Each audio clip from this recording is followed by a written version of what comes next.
الرحيم الحمد لله مدحوينها دولة الصومالية وسو jeediyay in lagu kaalmeeyo dhibaatadii ka dhacday magaalada Beledweyne shacabkii dhibaatadaas ay soo gaadhay in lagu kaalmeeyo Soomaali meel ay joogtaba dhibaatadii ka dhacday shacabkaas ay u kaalmeeyaan sidoo kale codsigii isaguna uu soo jeediyay madaxweynaha dawladda Puntland Dr. Saciid Cabdullaahi Deni oo isaguna uu soo jeediyay shacabka reer Puntland iyo shacabka Soomaaliyeedba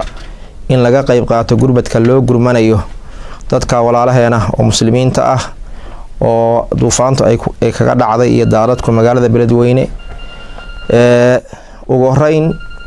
waxaan ka tacsiyeenaynaa dhibaatadii meesha ka dhacday dadkii ku dhintay Ilaahay ha u naxariisto Ilaahay ha u dami dhaafo dadkii ay ka tageen iyo ehelkoodiina Ilaahay samir ha ka siiyo bedel khayr qabana Ilaahay ha ka siiyo subhanahu wa ta'ala dadka dhaawaca iyo dadka dhiban oo daadkaas uu saameeyayna iyagana Ilaahay waxaan uga baryaynaa kurbada haysa Ilaahay inuu ka qaado subhanahu wa ta'ala baahida ay qabaan haday tahay mid cunto ah haday tahay mid dhar ah haday tahay mid deegaan ah iyo wixii kale oo baahi ay qabaanna Ilaahay waxaan uga baryaynaa Ilaahay inuu u daboolo subhanahu wa ta'ala sidoo kale Ilaahay waxaan uga baryaynaa dhibaatadaas meesha ku soo noqotay Allah subhanahu wa ta'ala dhibaatadaas inuu ka qaado halkii dhibaatadaas looga hortagi lahaa hadda kadib inaysan dhicinna dawladda iyo shacabka Soomaaliyeedba iyo cidii wax qaban ka dhaba Ilaahay inuu waafajiyo subhanahu wa ta'ala Allah inuu u sahlo intaas kadib culimada Puntland anagoo kamid ah waxaanu go'aaminay oo la isla gartay in loo istaago dhibaatada halka ka dhacday dadka ay soo gaadhay in loo gurmado oo sidii awalba reer Puntland dhaqanka u ahayd markii Soomaali meel kasto ay joogto dhibaato ay ku dhacdaba inay u gurmadaan dhaqankii wanaagsanaa oo aynu ku khayray oo amni iyo nabdoonaan iyo dhaqaale iyo wanaagoona Ilaahayna ku siiyay subhanahu wa ta'ala dhaqankii wanaagsanaa meeshii in laga wado gurmadkaasna hadda la bilaabo oo aad iyo aad dadka shacabka ay dawlad hadaynu nahay iyo shacab hadaynu nahay ganacsato rag iyo dumar dhammaan aynu ka qayb qaadano sida culimadu ay iclaamiyeen waxaa jiray lacag yar oo abaartii 2017 ka harsanayd oo culimadu akoonadii ay ku xireen oo ay la sugayeen maadaama shacabkii Soomaaliyeed lacagta u soo ururiyeen dhibaatadaas oo kale in lagu bixiyo waagiina abaartii Ilaahayna ka saaray abaar damana aan la arag culimadaas lacagta waxay la sugayeen wixii loogu talagalay hadiiba ay timaado tan haday timidna shir culimadu ay qaateen waxay isla garteen lacagtaas oo 164,000 ah in gundhig looga dhigo hantida loo ururinayo magaalada Beledweyne dadkii dhibaatada ay ku soo gaadhay ugu dambeyn waxaan leeyahay hawshaas aynu u gurmano Allah iyo rasuulkiisa sallallahu alayhi wasallam ayaa ina faray الله وطولها ومثل الذين ينفقون أموالهم في سبيل الله كمثل حبة أنبتت 7 سنابل في كل سنبلة 100 حبة والله يضاعف لمن يشاء والله واسع عليم ما أنت وحل جوجا ما أنت النبي عليه الصلاة والسلام لمن دبن أنت ويمادين نبي وجهي سوء اسبدلي صلى الله عليه وسلم مركزنا بلال وفري إنه مساعدة كأدمه سلي سوي ماده dabadeedna nabigu khudbad dheer jeediyay sallallahu alayhi wasallam khudbadaas ay kamid ahayd maanta qofkii wax heli kara faliyad sadaq rajulun bidirhami bidinari min thawbi min saa'i burri min saa'i tamri halkaas ay joogta ila ugu dambeynta nabigu yiri alayhi salatu wasalaam walaw bishiqi tamra maanta hala baxo qofkii heli kara diinaarkiisa kii heli kara hal diinaar dirhankii heli kara marakii heli kara saac bur ah ama maxaan ku qamadi ah ama timira kii heli kara ila nabigu gaarsiiyay alayhi salatu wasalaam xabad timira jeexad qofkii heli kara hala baxo maanta maalintaas ay taagan tahay qof walbo ina kamid ah rag iyo dumar kii kun heli kara 2,000 kii heli kara ka badan kii heli kara $1 kii heli kara hawshaas laga qayb qaato gaar ahaan shirkadaha hantida Ilaahay siiyay subhanahu wa ta'ala oo walba gurmadka hormoodka ka ahaan jiray iyagana waxaan ugu baaqaynaa mar kale iyaguna sidoo kale gurmadkiina hormood ugu noqdaan wabillahi tawfiiq sallallahu ala muhammadin wa ala alihi wa sahbihi ajma'in la baxaya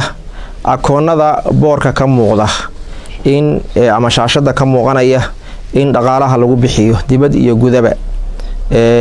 haday tahay akoonada sahalka ah iyo haday tahay akoonada kale akoonada ayaa lagu soo diraya hadii la haydmo وبالله توفيق محمد وصحبه أجمعين وبعد الشيخ محمود أياد ميي موضوعا يستاجي هل كان تاجنا هي يا كونغرس كان قبل إنه وحوي جرومت كورالها إيران يا كوا كلا فتحوا إيجادين مانتود إن كقرب قال هدان هاي علماء سوماليات كارهان قبل كا بدلان كارهان علماء مجال الجروة وحرجينا إن شاء الله تعالى قيلنا تشوف الشيء إن سيدي أتها لوقاته تدوينها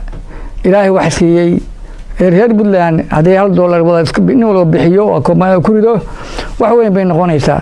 walaalana wax weyn bay u taraysaa waa rajaynaynaa dhamaanteen yaraan mid weyn iyo mid yar $1 hadii lagu rido waxay noqonaysaa malaayiin lacag ay noqonaysaa walaalaha dhibaataysan oo maanta dibadda yaala oo guryahoodii biyo ay galeen oo dhaxan iyo kaneeco yaani ku jira inaan maanta u gurbano hadda walaalnimadii weeye مثل المؤمن في تراحم وتوديهم يعني وحوي مؤمنك يعني ولالك كله ولالك سوي المؤمن للمؤمن كالبنيان بالنبي عليه الصلاة والسلام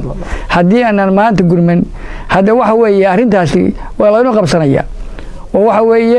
عد كلا وحلقة ودينا مجرى سومالي هذا يشوك بيل يشوك ترى هذا يقرمته كلا وباهنا أيها أسكفلان سي مركز اللي يريشري هذا يتهدون فاني يدعي شري ذكر هذا يتهاي كي كذا على هالكان ووحوي مقع الحيان لاهيد إذا سمع سقرمتي أيها واحد من سقرمتي ويجي بحيان واحد معنا لا معهين أيها دتك الوحولي أيها دتك الوجود شيء أيها باقي وحلو بري هذا يرجع تلقوا بلابيو ما عندك قرمة دقيقة وديو جوشين لقى بلايو وبلو لقى دقيقة والعكتي كسر هذاي وحوي أبارتي كذا عليه لو كنت طبيعي طبعا قبل كان ولاية بدلان أبارتي كذا عليه وعلماء أي ميل هذا كويسي لا نسوي شيء ما شامل لمده ما دام أمانة عهد ولو قولي بي يبعثوا لو قولي بي أيها إلهي ما أنت إلهي ما هديسه إن النقطة قربة كوري وكبحة يعني واحد دولة كبدلان الرجال إن صدق دقة ولا هنا وقادو الرجال إنه كفاية الإسلام ولا الله كرنا كذا ده سومالي ميل يشوكتو هديت سومالان هديت سوماليا كذا كله هديت قبل استديو كذا كله ما أنت واحد منا ولا هنا وقربنه إنه كوهلين لما أنت إن شاء الله تعالى ولما باقي هذا إن شاء الله ودي شوكان قبل كنا يالي هدي بري شوكان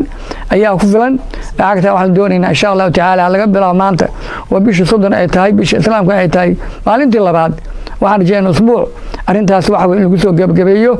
وحيال بدن بالشيء جايو طوفانك صوصعدا عمان ولا شيء جاي وحن نقول إله بيجان إله ما سوي الدين دونا ودي إحنا كمريو لكن تن هذا كجوامنه تاسع إله إله إحنا كمرينيا مركز صدق دقيقة وجوابنا إن شاء الله تعالى وصلى الله وسلم وبارك على محمد وصحبه أجمعين.